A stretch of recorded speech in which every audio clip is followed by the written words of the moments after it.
Thank you. Hi, everybody.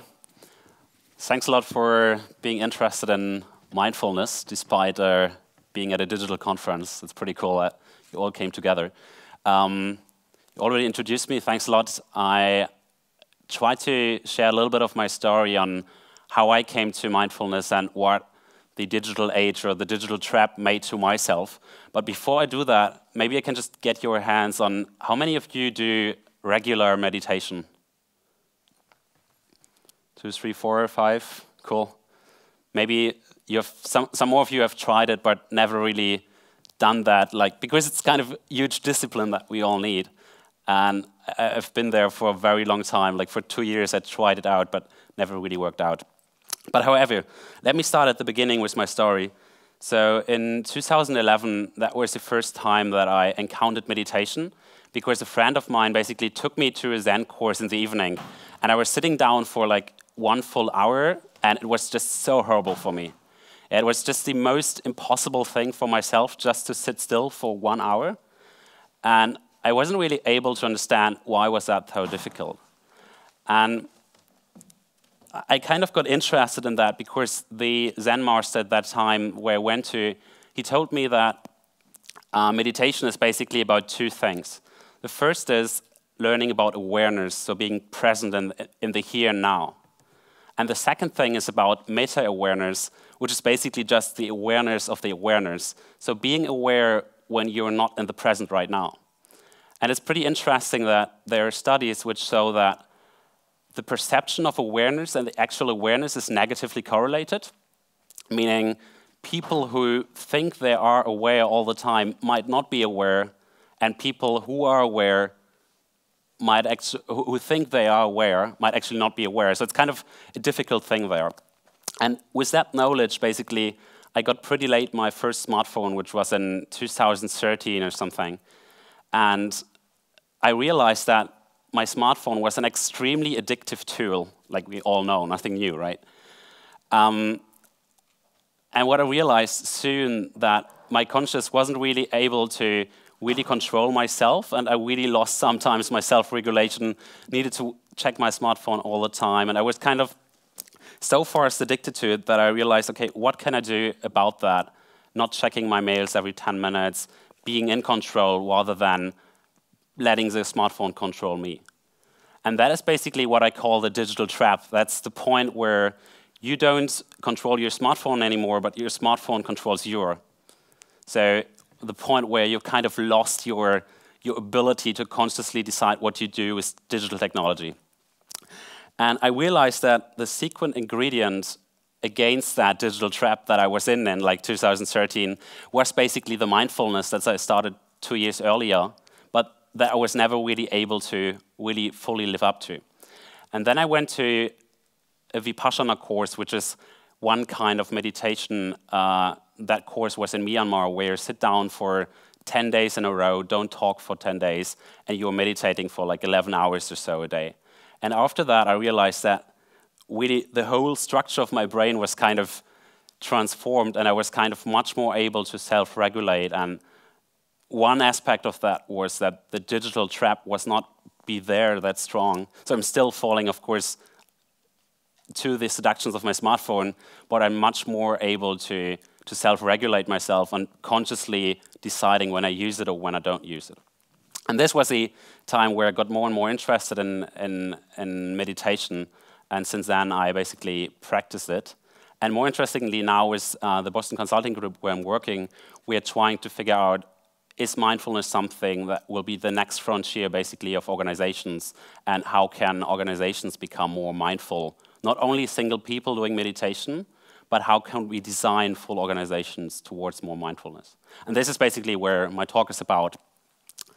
I will talk about 3 things today. The first being, what is mindfulness? Just a brief introduction, because there's so much noise. The second being, how can we use it in order to avoid that digital trap? A little bit more details than I just mentioned. And the third being, if we find time, trying to understand the outlook on how organizations of the future could use mindfulness for the better good of their employees, maybe also for becoming more productive, but always as a side effect. So let me start with what is mindfulness? We all have heard about mindfulness, and Google Trends shows that the interest in mindfulness is growing extremely fast in the last years.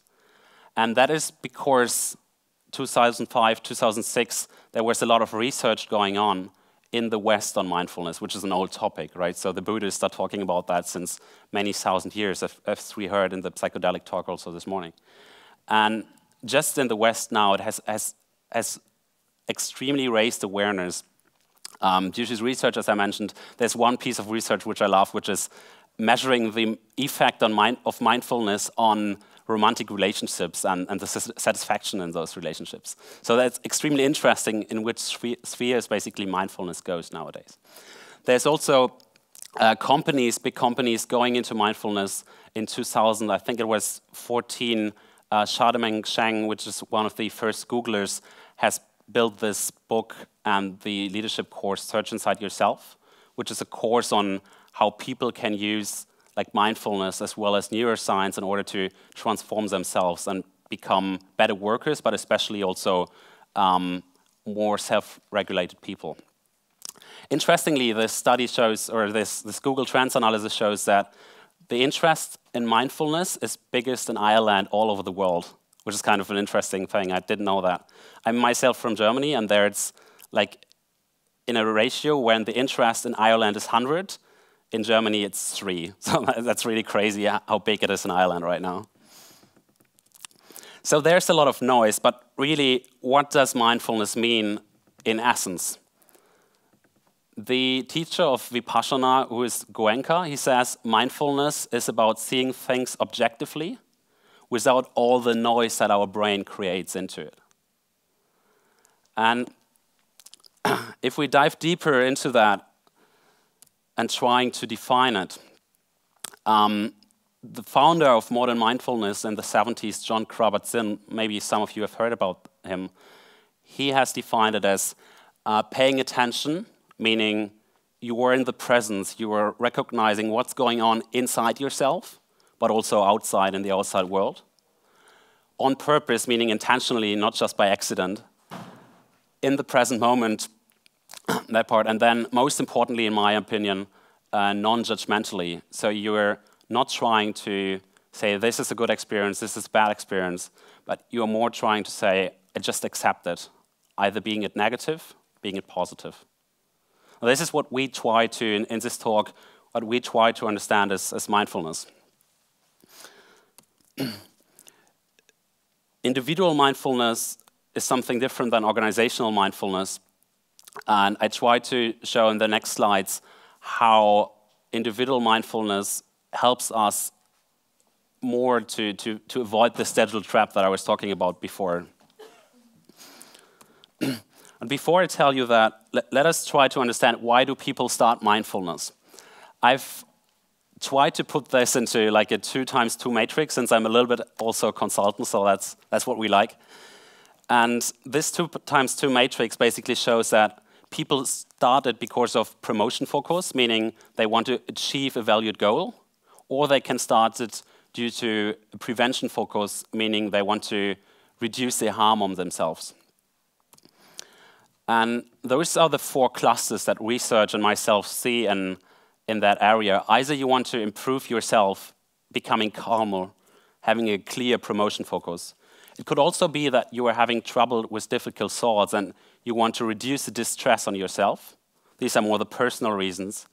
And then there are transpersonal reasons which are beyond your own control or society, or more even something bigger, which is spirituality. That is the reason that we were discussing this morning about feeling the oneness or feeling the universe.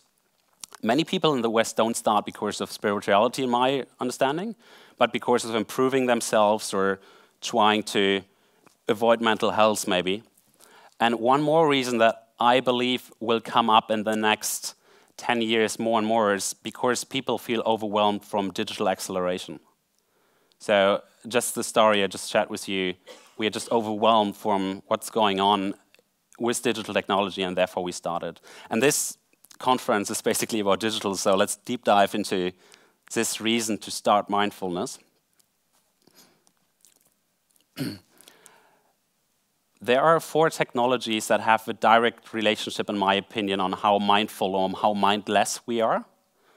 Let me just try to explain that from the smartphone, because that's the simplest thing for all of us.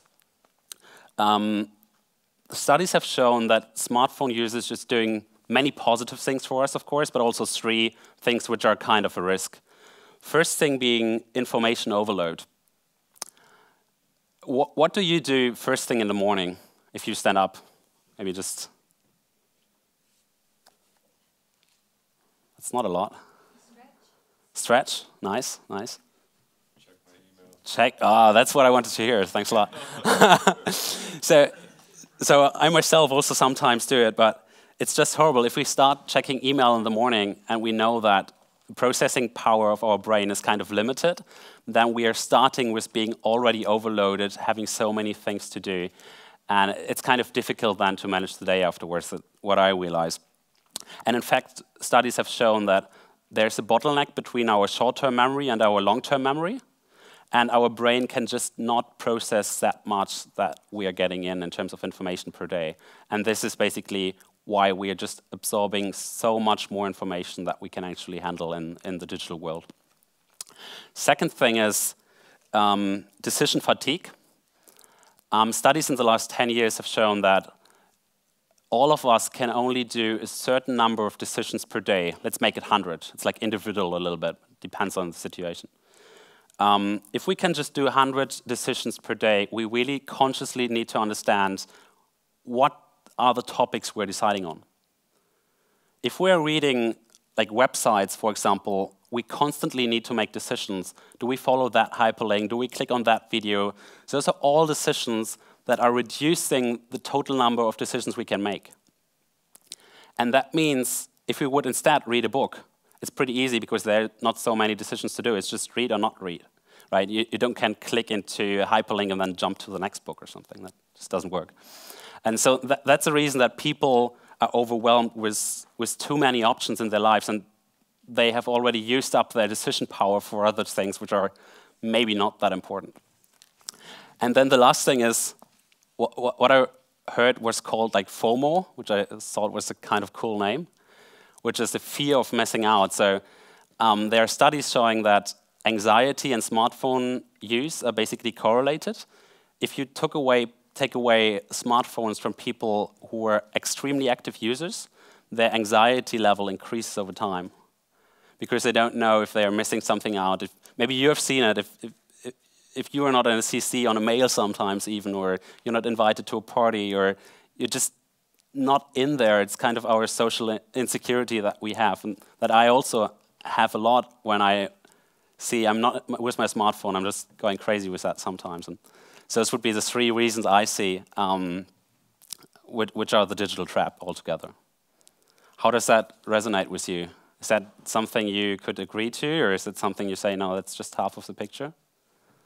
It's something that Facebook focus on, actually, because they will tell you your friends are posting. They won't tell you what, but they'll tell you, hey, people you know are posting on the site. Why don't you come back? Like, if you've ever stopped using Facebook for any length of time, and they, in a sense, prey on it. So it's something that they consciously. Somebody wrote a paper inside Facebook to say, let's put this feature into the app. It didn't just happen one day. Somebody said, hey, I'll write a piece of code that tells you when your friends are. That was a decision at a corporate level to put that out there, and somebody decided to focus on that wording in order to create that, or leverage that fear of missing out. Interesting. Cool. So you could ask, how could mindfulness now help me with the difficult things of digital? And I think it's rather simple. If our mind is full, if you remember the picture from before, or if we are mindless, you could also say, what happens 80% of our time is that we are getting a lot of stimulus in, and then we react because it's pretty difficult to always be aware and we decide on our response. If we are mindful, meaning in our day-to-day life, not only on the cushion when we're actually meditating, then we are getting one layer in between that decision process. So we are getting a stimuli in, We are having awareness, and then we actively decide how to respond on that stimuli. And that's meaning if we are using, or if we're getting the idea of using our smartphone right now and checking if somebody has written myself a message, then we can actively prevent that and decide, okay, I'm not doing it because I've already checked 2 minutes ago or something. So this is the core idea of how mindfulness works in my understanding. There are 3 values that mindfulness promotes. And a value is something, if mindfulness would be the moon, then the value is a little bit your finger pointing towards that. And you will automatically improve on those values if you do meditation. But on the same time, if you consciously think about those values, maybe you're also getting a little bit closer towards mindfulness. And what those values are is, it's clarity, it's the ability of focusing on the important things and self-regulate yourself. And this is happening when you do mindfulness, and we are coming to a practice in a second. We understand that, or we more see this, the things which are happening. We are seeing the stimulus flowing in. For example, something scratches on your knee or your knee hurts or something. And then usually you would immediately get there and scratch or something. But in mindfulness, you're not moving, and therefore basically you just decide, okay, I don't respond to that. And this is where the clarity or the self-regulation comes from. The second part is equanimity, which is you're just accepting things. You're just accepting negative thoughts. You're just accepting negative experience or positive experience. You're just there and accept rather than always judge. And then the third thing is self-compassion, which is the kindness to oneself, no matter on what happens or how good we are at a certain day. And those 3 things together will automatically improve by 4 practices, which are the core of mindfulness. Instead of me explaining those practices, let's maybe just do one of them, which is rather simple, which is the 4th one. So there's the first 3 mindfulness practices are basically you are sitting on your cushion and you're doing something. And the last one is just doing mindfulness day to day. Just pay attention non-judgmentally on what happens right now. And I would just ring this the singing bowl, and you try to listen toward that point when you don't hear it anymore.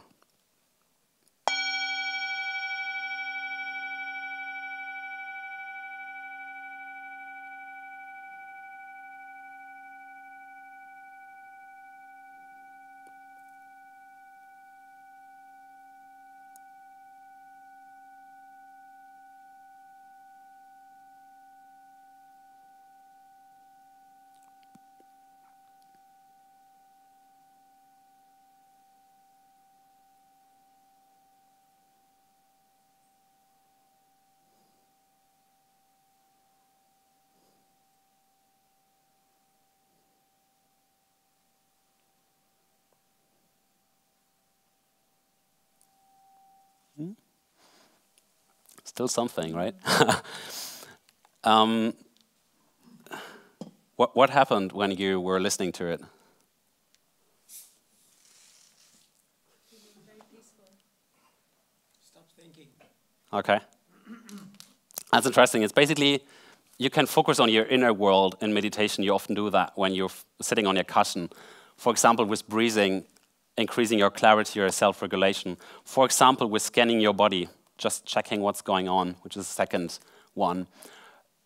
Even with visualization that you like somebody a lot or that you like yourself a lot, just think about yourself with positive thoughts, for example. But you can also focus on the outside world, just pay attention to something, walking through, I don't know, like a forest and focusing on the trees, hearing to the singing bowl. This is one part of meditation, and one part you can always integrate that in every 3 minutes you have on your day. So those are the 4 practices which increase the 3 values that I've just explained. And those themselves, they, in my argumentation, would help you getting out of the digital trap. It's the clarity that you need to, or the self-regulation and the clarity that you need to have in the morning in order to decide not to watch your mails, probably your consciousness or any time management philosophy shows you or tells you, don't check your mails in the morning, but actually your conscious is not the problem, but your unconscious is the problem. So you would still check them. And the clarity will help you to manage that information overload, consciously decide where to focus on and where not to focus on. Equanimity is the idea of just accepting and not judging everything and not following every new option that there is, which helps you reduce the decision fatigue.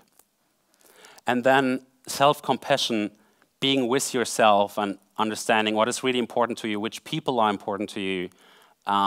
You are just with yourself and you are fine with yourself no matter if you're getting a Facebook invitation or not. That can help to control this fear of missing out. This is like a little bit the correlation between maybe mindfulness and that digital trap. Does that resonate a little bit with you, or do you say there's still a little bit difficult probably to get the bridge? So I can really recommend just trying easy things, focusing our mindfulness in order to get more self-control, trying not to use the smartphone that much. But before, let's maybe think about a little bit more on the future of organizations and how they could use that concept. Already today, many organizations use mindfulness. And those logos are basically the organization that you would expect doing those new age stuff, but also many companies which are actually not so much on our radar in terms of trying out new things for people. Like SAP, for example, a big German software giant, has done with 9,000 people all over the world, like mindfulness courses in order to bring mindfulness more closer to them. Shell has actually introduced it on some of their oil rigs in the Gulf of Mexico and have reduced the accident rate by doing that. Those courses are all like mindfulness interventions. So I know like in LinkedIn, it's not on there, but I was talking to a friend last night who's working on LinkedIn in Dublin, and she told me that there are like 15 minutes mindfulness courses every afternoon. And it's just giving the people time during their work in order to practice that and giving them a space to do that, which already helps a lot.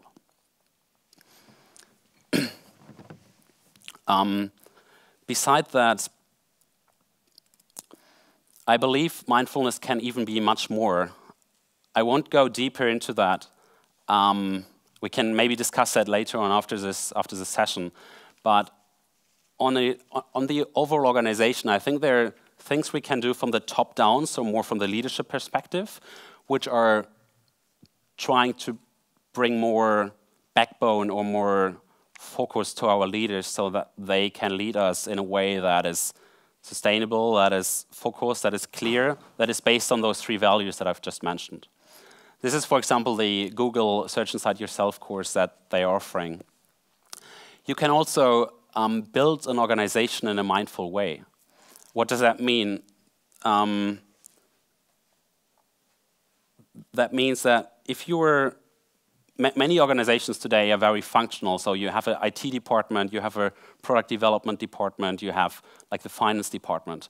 But many people that I have worked with in organizations doing like agile transformations report that it's difficult for them to relate to what they actually do because those are products. And building an organization which is more product-oriented, where every single person knows exactly what they work on, can, in my opinion, also lead to a more mindful organization, getting people closer to the work.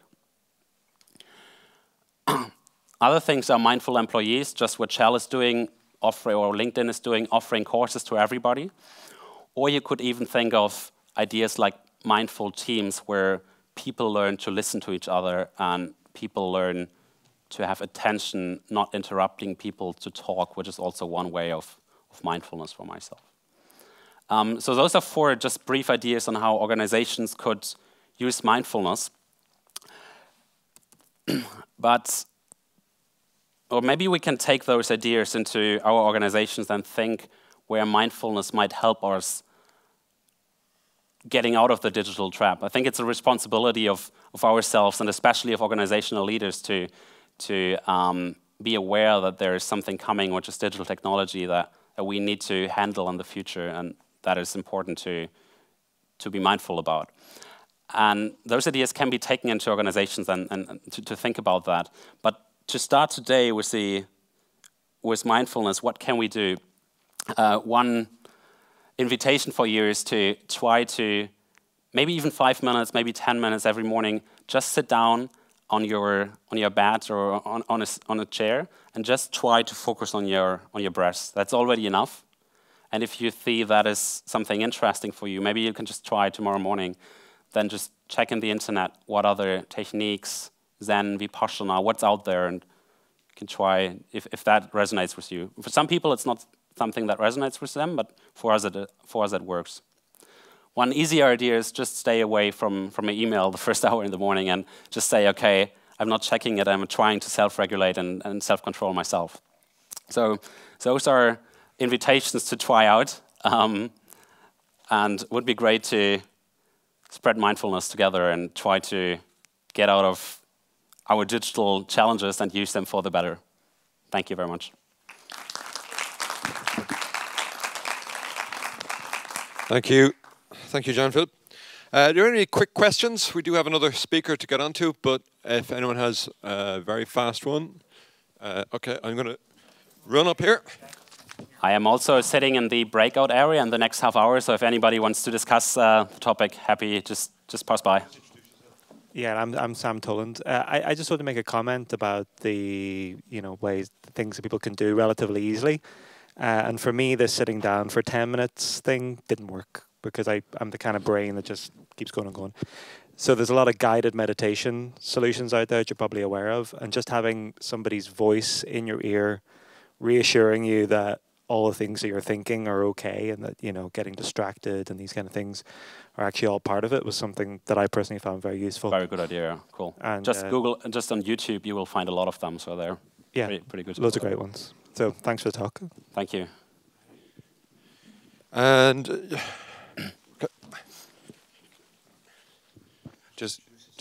I'm Andreas from Republika team. I just ordered a printed newspaper a few weeks ago to read that first in the morning, and not using my computer or my mobile phone in this first half hour, having a tea. And that was maybe some, for the future of the printed press, could maybe the link to the mindfulness be a selling point. Great idea. Okay, we're going to have to leave it at that. Jan-Philipp is going to be in the breakout room outside, and I have to say I found that very interesting. I know I should stop checking my emails right in the morning when I'm in bed. So thank you again, Jan-Philipp. Thank you.